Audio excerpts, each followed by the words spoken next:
comme ni ñu ko waxtaanee ci biir salle bi boo seetee bëgg-bëgg bi nga xam ne sénégalais yi soxla nañ ko te élevage recensé woon ko daaw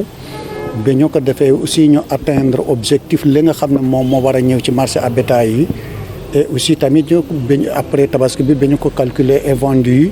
bu ñu ko dindee ci loolu dañuy gis ne Sénégal commencé na def jéego bu rëy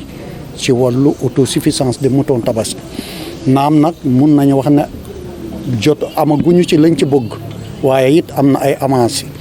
beneen bi aussi tamit mooy li ñuy faral di wax toujours parce que dañuy bëgg tamit que population yi ñoom it ñu jóg à temps ñu ñoom ñu dem jënd seeni xar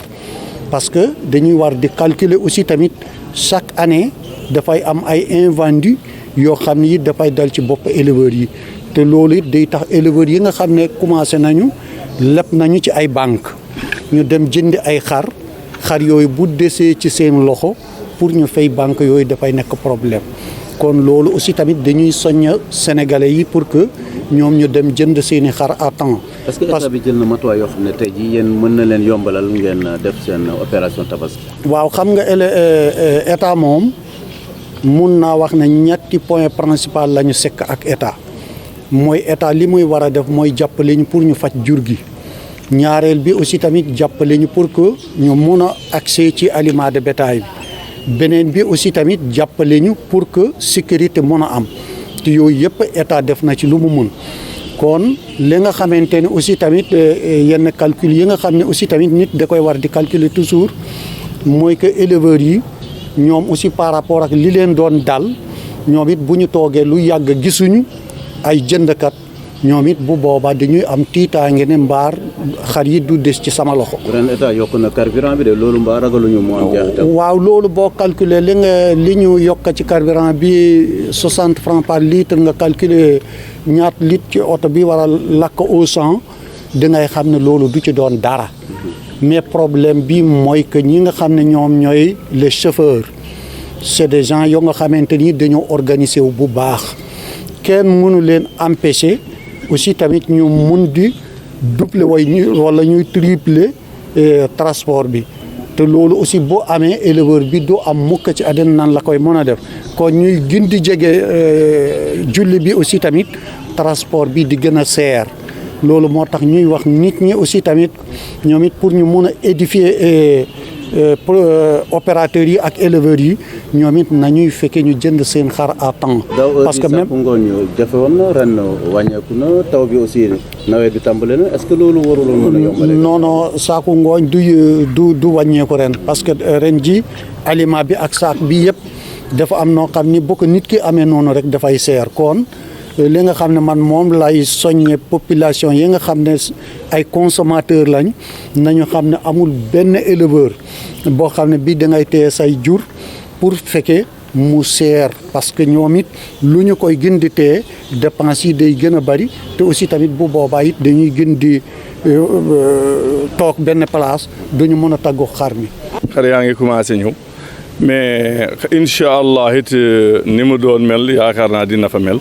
li mu ñàkk a toogum yëpp gars yi préparé nañ ñu ngi jokkoo ñeneen nii ci àll bi ak feneen pour ñu opération tabaski bi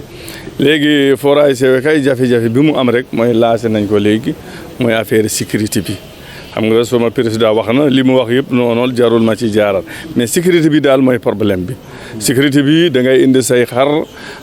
nit yi bëri doo xam ñiy jënd doo xam ñiy jaay doo xam affaire bi naka la léegi-léegi soo jaayee ñi tafu la wala léegi-léegi doo xam daal problème bi naka la léegi moo tax ren dañoo bëgg comme maison éleveur ak gouverneur ñu jàppale ñu say si sécurité bi ñu xool ñi nga xam ne ñi ñoo yor ci ne ci biir daral bi ñu xàmmee ñi yor xar ak ñi yorul xar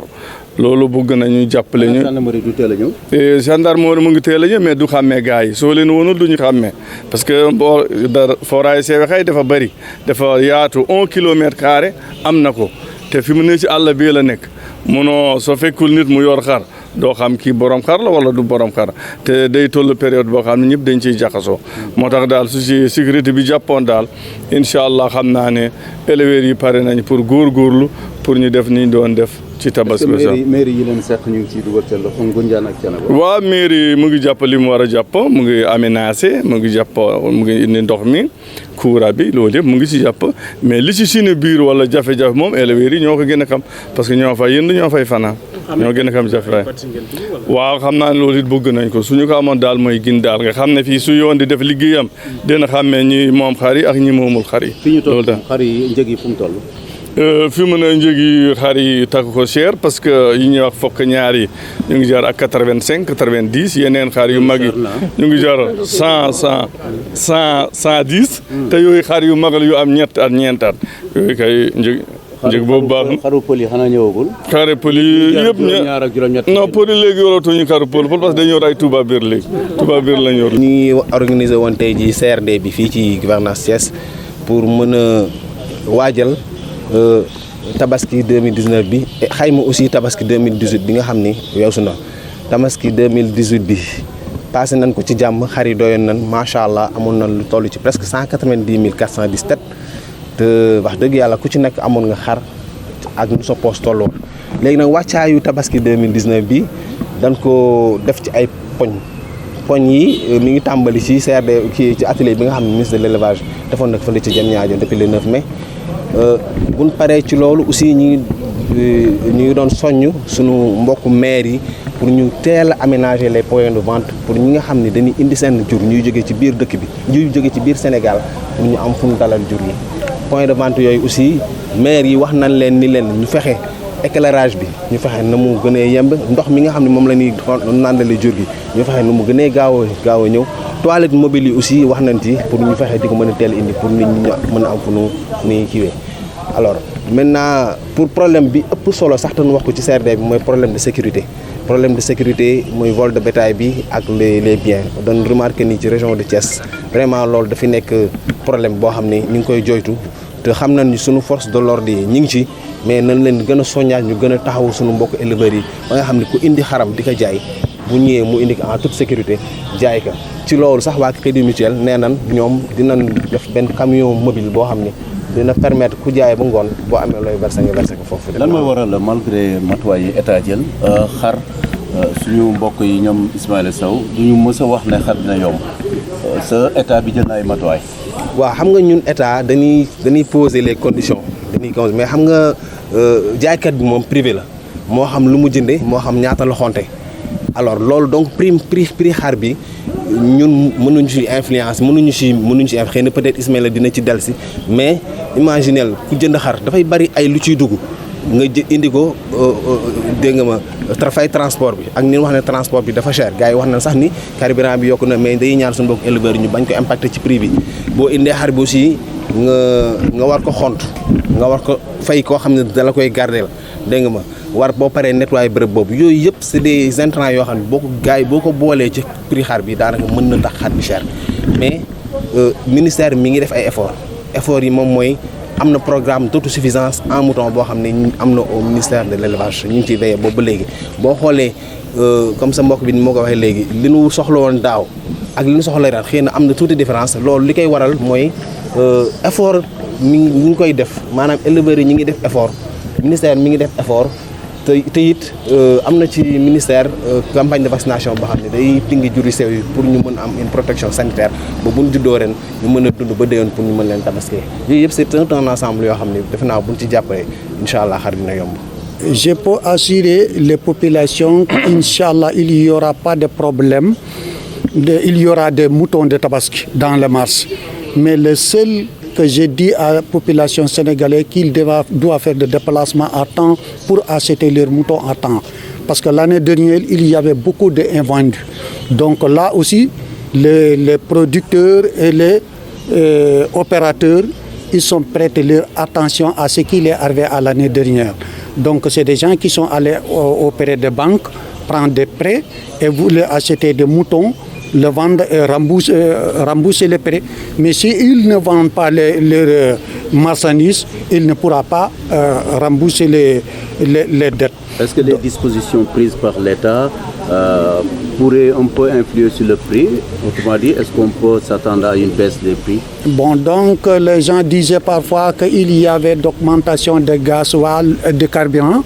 moi j'ai dit que ça n'a rien à voir avec les prix des moutons. Parce que si vous le calculez normalement, c'est qu'on devait... qu'est-ce qu'on dépensait les carburants chaque voiture au 100? J'ai dit que ça, c'est rien du tout. Seul problème que nous avons cédé, les chauffeurs, c'est des gens qui sont très bien organisés. Personne ne peut pas empêcher de doubler ou tripler les prix de transport. Donc, c'est que j'ai dit à la population sénégalaise, il faut aller à temps acheter leurs moutons. Ça leur permettra quand même d'acheter un bélier à prix raisonnable, qui leur permet vraiment de rester tranquille. S'ils voulaient attendre dernier temps, aussi ça peut poser le problème du prix. Parce que toujours le rapprochement de Tabasque, le prix augmente. Parce que, bon, c'est le calcul de transporteur. Qu'est-ce qui vous permet de dire que la politique d'autosuffisance en mouton commence à porter ses fruits? Oui, parce que ce que nous attendons au niveau des marchés, c'est environ de 750 000 têtes. L'année dernière, nous attendons environ de moins de 400 têtes qui rentraient dans nos frontières. L'année dernière, ça fait. Mais si on calcule l'inventaire qui reste dans ce que nous avons, aussi ça nous montrera qu'il y avait aussi vraiment des effets sur les programmes qu'on a mis en place pour l'autosuffisance des moutons tabac.